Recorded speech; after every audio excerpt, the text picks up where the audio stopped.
અમદાવાદમાં અનોખી રીતે રામોત્સવની ઉજવણી કરવામાં આવી। ઘંટાકર્ણ માર્કેટમાં ગરીબોને કીટનું વિતરણ કરાયું। કાપડ માર્કેટમાં કામ કરતા સફાઈદારોને પણ કીટ વિતરણ કરાયું।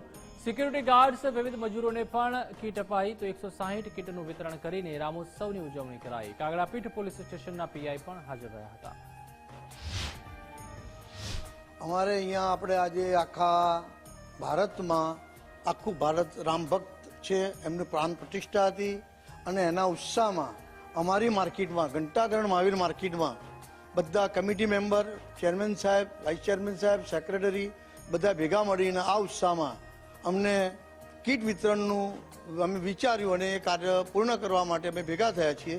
અહીંના કાગડાપીઠના પીઆઈ શ્રી બહેન અમારી સાથે છે, એવી અમને પધારીને અહીંયા અમને આનંદમય બનાવ્યા અને આ કીટો અમારા અહીંયા જેટલા સફાઈ કામદાર છે, જેટલા સિક્યુરિટીવાળા છે, એ સિવાય જે બહેનો છે અને કારીગરો છે, એ બધાને અમારે આ કીટ સ્વરૂપે બધાને ભેટ આપી અને અમારા આનંદ